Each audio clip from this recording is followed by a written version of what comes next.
Vamos a ver si ese era el fondo de la investigación que tenía que hacerse allí. Escuchemos las declaraciones primero del ministro de Defensa.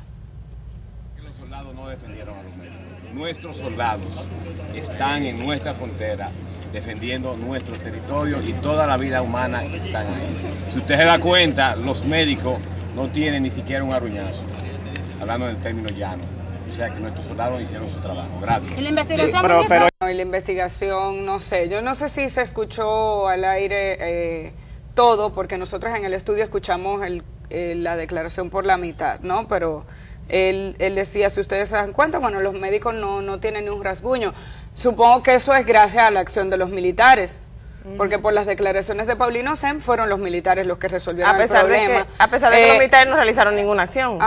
No parece, porque eso es lo que dice Paulino Sem. Obviamente, bastante indignado, el doctor Pedro Ureña reaccionó a través de sus redes sociales. Vamos a ver las declaraciones o un tuit que subió a su cuenta el doctor Pedro Ureña después de haber tenido acceso a esas declaraciones. Dice, luego de ver las declaraciones de nuestro ministro, rectifico.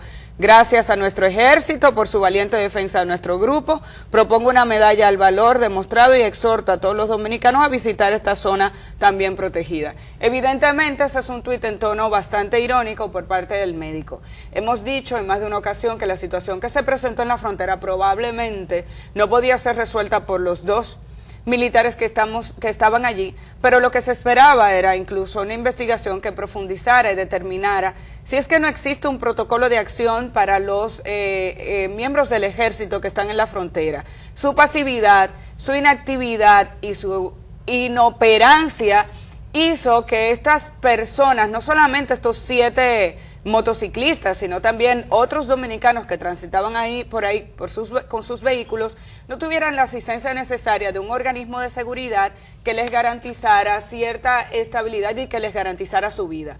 Se sintieron totalmente desprotegidos, se sintieron, digamos que sin el apoyo adecuado de la autoridad que se supone que deberían tener los miembros del ejército que están apostados en la línea fronteriza. Ayer el senador Adriano Sánchez Roa nos adelantaba que la carretera internacional no es territorio ni dominicano ni haitiano, sino que es un territorio compartido, según los acuerdos que se firmaron durante la época de Trujillo cuando se creó esta carretera. Por tanto, ambas naciones tienen derecho sobre la carretera y los ciudadanos de ambos países también. Esto no significa que ni los dominicanos pueden cruzar hacia el otro lado a agredir o pararse en medio de la carretera a agredir a todo el que pase y viceversa. Entonces, es preocupante que el ministro de Defensa, en medio de una supuesta investigación, ya yo lo voy a decir así, una supuesta investigación, se destape con unas declaraciones como esta, sabiendo que no hubo actuación de los militares, que se ha cuestionado su acción, que se ha preguntado a esta sociedad si después de la inversión que se anunció este año en seguridad fronteriza, no vemos que las actuaciones de estos militares sean efectivas como para garantizar la vida de quien transita por ahí. También hay que decir que si bien el hecho de que los médicos hayan resultado ilesos no es un hecho atribuible a las labores de los militares que se encontraban presentes, no menos cierto es que ante la situación que ha sido descrita por las personas que estuvieron ahí para vivir esa incómoda y peligrosa experiencia, definitivamente no eran suficientes los militares o las personas que custodiaban el área como para hacer frente a un fenómeno que parece que no ocurría nada más ese día, es decir, había ocurrido antes. Y eso, señores, excede el rango del militar que está ahí.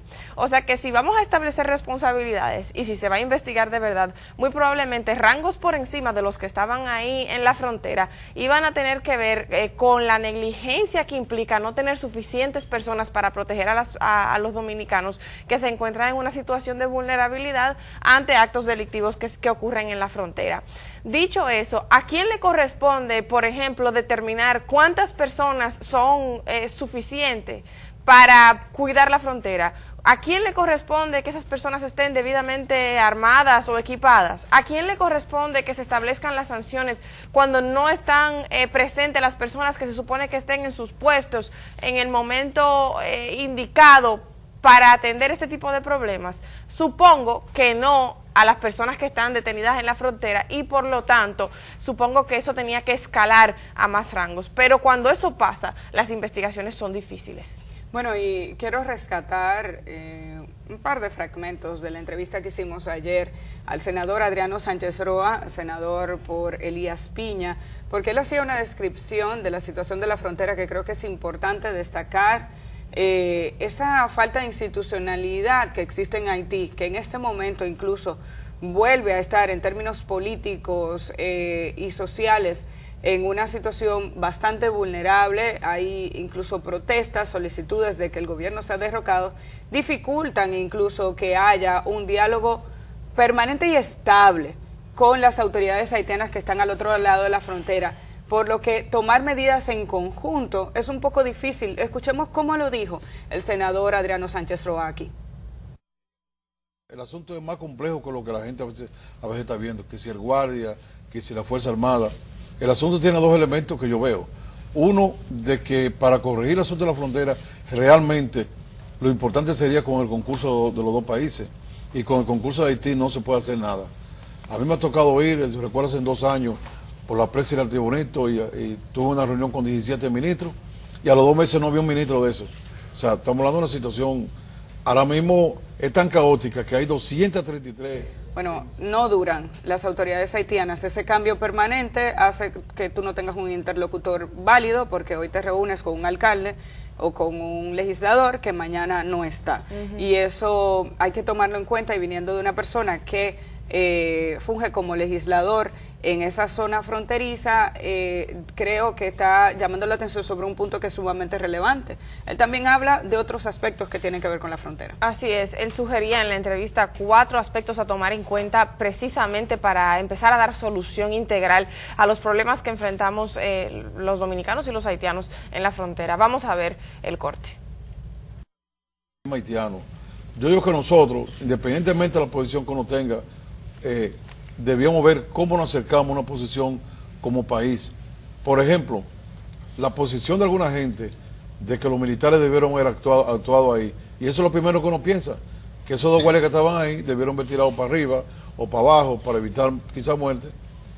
Pero si hubiese pasado una cosa ahí, comenzando con parte de la Iglesia Católica, hay parte de la Iglesia Católica cuya posición es prácticamente que se abra la frontera. Y yo responsablemente le he dicho que, por ejemplo, yo he visto declaraciones de Monseñor Osoria, que esa es la posición más o menos de él, porque él ha dicho que la gente debe estar donde mejor pueda vivir. Bueno, sí, él... A ver, porque ahora lo cortaron a un punto que parecería que el senador no está de acuerdo con la defensa de los derechos humanos, y eso no fue lo que dijo. Lo que pasa es que lo que Carolina estaba pidiendo era otro punto, pero sí él dice, él está llamando la atención sobre la posición de algunos sectores, entre ellos de la iglesia que trabaja en la frontera, que él dice prácticamente lo que se está pidiendo, parecería que se pide que se abra la frontera de manera permanente, y dice no debe ser. Vamos a establecer los controles, y que si se tienen que dar, digo, miles de visas, pues que se den visas, pero que se tenga un control de documentos. Ahora, en el punto 2410, que ese es el que estamos solicitando, el senador citó 4 aspectos específicos que hay que tomar en cuenta, o que él entiende que hay que tomar en cuenta para ir solucionando el problema de la frontera. Llamó mucho la atención la manera en la que describía que hay 2 Elías Piña.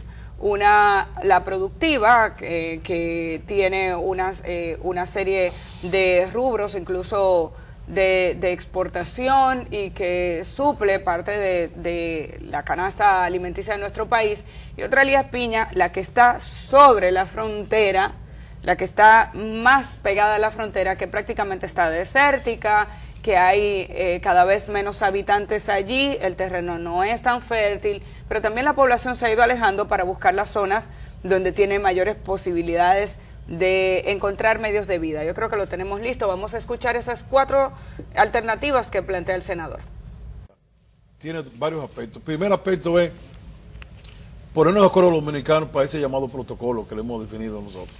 Segundo, hacer más productiva la frontera. Y yo, más productiva, lo que estoy diciendo es que los proyectos que el presidente está haciendo son proyectos que debe ampliarlos. Son costosos, se acaba de aprobar un préstamo de 150 millones de dólares ahora mismo para esos préstamos, porque son cultivos costosos, pero son necesarios y se va a sembrar una sola vez.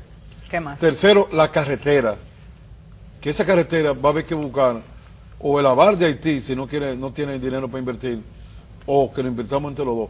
El protocolo de Trujillo decía que le iban a hacer 50% cada uno. Asfaltado y acondicionamiento, de correcto. Eso estamos hablando. Si eso se da con los soldados que tiene el Ministerio de Defensa, con las condiciones que tiene el Ministerio de Defensa, es suficiente. Yo he agregado, primero, reconozco que el año pasado se triplicó el sueldo de los guardias. Un guardia raso ganaba 6,000 pesos, hoy gana 16,000 pesos. No obstante eso, yo diría que le pondría un incentivo mayor al guardia del ejército, porque el guardia del Cefrón tiene un incentivo. ¿Para qué? Para que un guardia que esté en un sitio que lo que va a traer con poca cosa, en loma, como Quito, pueda tener el incentivo de los recursos para su familia. Admito que hubo un aumento grande, pero como el aumento fue a todo el mundo, no lo mismo un guardia que esté en San Juan o que esté en La Vega a uno que esté en un monte en la de zona eso. fronteriza. Entonces, para mí, eso es lo que yo diría. Esos son sus cuatro... Porque para mí, porque oye Amelia, oiga, para mí. Bueno, ahí están los 4 puntos que destacaba el senador. Preocupan las declaraciones de Paulino Sem. Es como si hubiera terminado ahí su investigación. O sea, ¿qué era lo que se esperaba? Que dijera que los 2 militares que estaban ahí iban a resolver el problema. Yo creo que todos hemos dicho que difícilmente 2 personas, aunque tuvieran armas, podían controlar una turba como la que vimos. Ahora, esto demuestra que hay una falta de protocolo para poder actuar en una situación como la que vimos. Y no fue gracias a los militares que ellos no tienen hoy en día un arañazo, o aruñazo, no sé. Es gracias, o fue gracias a la astucia de otros dominicanos que estaban allí, que les dijeron que se pasaran incluso por extranjeros, y por eso fueron los primeros liberados. Entonces, la verdad es que son lamentables estas declaraciones, y lo que esperaríamos es que se actúe con un protocolo diferente, que se determine incluso cuál es la dificultad si hay dificultades de comunicación, como lo decía el senador, dice hay puntos donde realmente hay ausencia de vigilancia. Recibimos algunas imágenes ayer que nos indicaban que de verdad hay puntos que son vulnerables. Se puede entender que no haya un militar cada 2 metros, porque no tenemos la capacidad para tener tantos militares a cada 2 metros de la frontera. Eso es evidente. Ahora, ¿cuáles son las facilidades de comunicación que se podrían obtener para garantizar incluso que haya un llamado a los militares y que estos a su vez puedan actuar de manera rápida y efectiva, que llegue un contingente y que de esa forma entonces se pueda controlar cualquier situación de peligro? Si no existe esa posibilidad, entonces no hacemos nada con decir que tenemos 1 o 2 militares cada cierto espacio y que los posibles incluso delincuentes puedan traficar con todo porque saben que no hay un nivel de control adecuado.